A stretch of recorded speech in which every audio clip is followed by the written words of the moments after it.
तो नतीजों के आने के बाद अब बैठकों का दौर शुरू हो गया है। जादुई आंकड़े के बाद एनडीए ने सरकार बनाने की कवायद शुरू कर दी है और उधर इंडिया गठबंधन भी रणनीति बना रहा है, लेकिन बहुमत का आंकड़ा उसके पास फिलहाल नहीं है।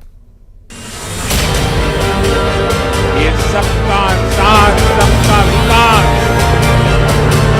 इस मंत्र की जीत है।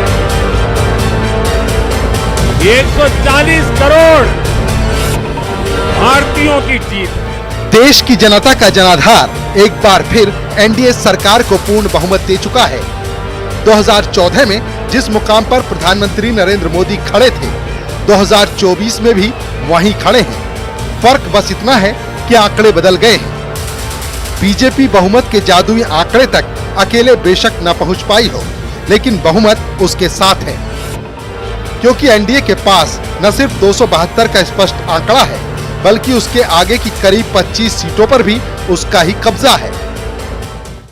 ये भारत के संविधान पर अटूट निष्ठा की जीत है। ये विकसित भारत के प्रण की जीत है। ये सबका साथ सबका विकास इस मंत्र की जीत है। 140 करोड़ भारतीयों की जीत है। तीसरी बार सरकार बनाने के लिए मोदी पूरी तरह से प्रतिबद्ध हैं। लेकिन जो शोर विपक्ष में सुनाई दे रहा है, जिस तस्वीर की चर्चा हो रही है, वो ये कि नीतीश कुमार और चंद्रबाबू नायडू क्या करेंगे। अब एनडीए की बैठक के बाद इसकी तस्वीर भी साफ हो चुकी है। नीतीश कुमार ने मोदी को समर्थन पत्र सौंप दिया है। चंद्रबाबू नायडू ने एनडीए को समर्थन दे दिया है। 15 छोटे बड़े दल निर्दलियों का समर्थन बीजेपी को मिल चुका है। नरेंद्र मोदी को एनडीए का नेता चुन लिया गया है। 7 जून को एनडीए सरकार बनाने का दावा किया जा रहा है। साथ ही जिस चेहरे पर अब तक सबसे बड़ा सस्पेंस बना था, अब वही नीतीश कुमार मोदी के साथ हैं। आप तो बनेगी ही।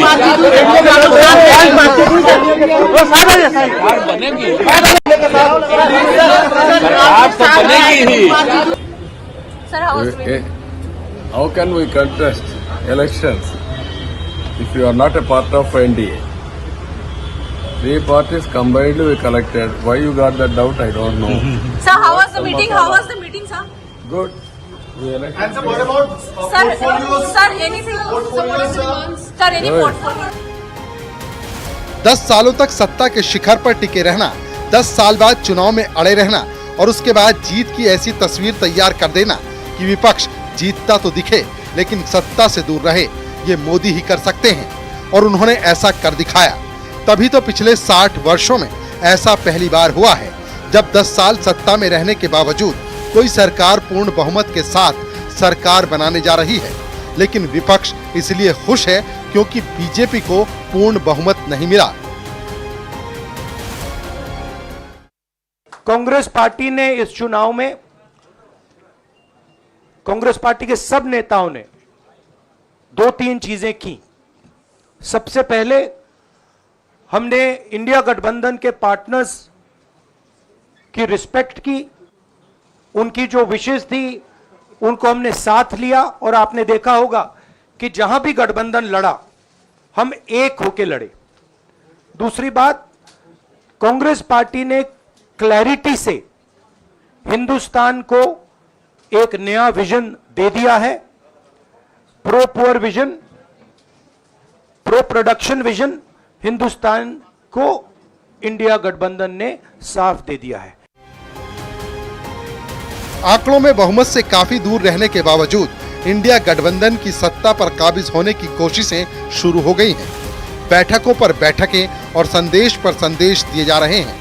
वहीं एनडीए कुनबे ने एकजुट का ऐलान करते हुए नई सरकार की तैयारियां शुरू कर दी हैं और 8 जून को नरेंद्र मोदी एक बार फिर प्रधानमंत्री पद की शपथ ले सकते हैं। Bureau report, news 18।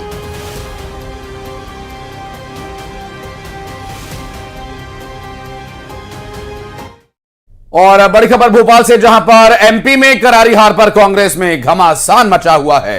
नेता प्रतिपक्ष उमंग सिंघार ने गहन मंथन पर जोर दिया। कांग्रेस की हार पर नेता प्रतिपक्ष ने कहा कि पार्टी को गहन मंथन की जरूरत है। आपको बता दें कि इसके साथ ही उन्होंने यह भी कहा कि पार्टी में युवाओं को मौका दिया जाना चाहिए। सिंघार ने कहा कि वो बैठक में अपनी बात रखेंगे।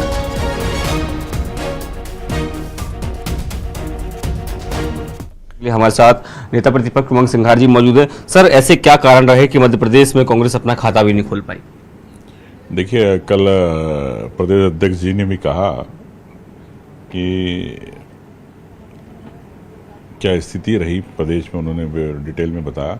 लेकिन मैं इतना जरूर कहना चाहता हूं कि प्रदेश कांग्रेस के नेता जितने भी हम सब लोग हैं, सबको मिलके एक आत्ममंथन करना चाहिए और पार्टी और संगठन को एक मजबूती के साथ नए सिरे से खड़े करने की आवश्यकता है। निश्चित तौर से इस पर अध्यक्ष जी ने भी सहमति दी है। तो आने वाले समय में ये चीज़ दिखेगी। तो मैं समझता हूँ कि नए लोगों को मौका मिलना चाहिए, जब जाके पार्टी मध्य प्रदेश के अंदर मजबूती से खड़ी होगी। अब आप लोग कह रहे हैं, हार गए, कि नई पीढ़ी को मौका मिलना चाहिए, लेकिन लगातार इस बात की मांग भी उठती रहती थी कि नए लोगों को मौका मिलना चाहिए। लेकिन क्या लगता है समय रहते आलाकमान चेता नहीं, उसका ये परिणाम है? नहीं, ऐसा नहीं है। लेकिन देखिए, आप समझते हैं कि चुनाव विधानसभा के अभी हुए, तत्काल हुए, और एक अल्पकालीन समय मिला 4 महीने। तो 4 महीने में आप किसी से रिजल्ट की उम्मीद नहीं कर सकते। लेकिन निश्चित तौर से ये जरूर कह सकता हूँ कि कई सीटों पे हम लोग मजबूती के साथ लड़े, चाहे ग्वालियर हो, चाहे मुरैना हो, कई ऐसी सीटें जिसमें अच्छी टक्कर दी। तो मुझे लगता है कि कुछ चीज़ें कैंडिडेट का भाग्य है, कुछ पार्टी की संगठन में कुछ चीज़ें रह गई। तो अब कहीं चूक हुई है तो उसको मंथन करना जरूरी है मध्य प्रदेश में। तो नेता प्रतिपक्ष जी का साफ तौर पर यह कहना है कि निष्पक्षता बनाए रखने के लिए बैलेट पेपर बहुत आवश्यक है और कांग्रेस में, संगठन में बड़े बदलाव भी आपको आने वाले दिनों में देखने को मिल सकते हैं। कैमरामैन मौसम के साथ शैलेंद्र सिंह, न्यूज़ 18 भोपाल। तो वहीं सीएम डॉक्टर मोहन यादव का दिल्ली दौरा है और आज दिल्ली जाएंगे मुख्यमंत्री डॉक्टर मोहन यादव। दरअसल वरिष्ठ पार्टी नेताओं से मुलाकात होगी और कल मुख्यमंत्रियों की बैठक में भी मुख्यमंत्री डॉक्टर मोहन यादव शामिल होने के लिए वहां मौजूद रहेंगे। और मुख्यमंत्री डॉक्टर मोहन यादव का दिल्ली का दौरा, जिसमें कई महत्वपूर्ण बैठकें, कई महत्वपूर्ण मुलाकातों के बाद मुख्यमंत्रियों की बैठक में प्रदेश के मुख्यमंत्री डॉक्टर मोहन यादव शामिल होंगे।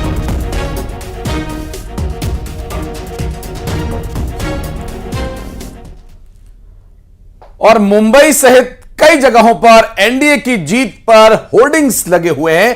एक नाथ शिंदे की परछाई के सामने खड़े व्यक्ति को ऑटो रिक्शा वाले के कपड़ों में दिखाया गया है। तो वहीं मोदी की परछाई के सामने चाय वाले बच्चे की तस्वीर नजर आ रही है। पोस्टर में लिखा है कि एक चाय वाला प्रधानमंत्री बन सकता है और एक ऑटो रिक्शा वाला मुख्यमंत्री और कार्यकर्ता सांसद। यह है नया हिंदुस्तान।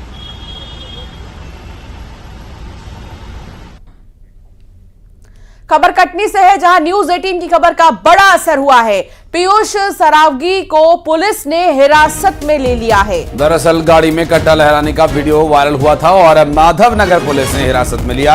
आर्म्स एक्ट की धारा 25-27 के तहत मामला दर्ज किया गया। पुलिस कल कोर्ट में इसे पेश करेगी। जमानत पर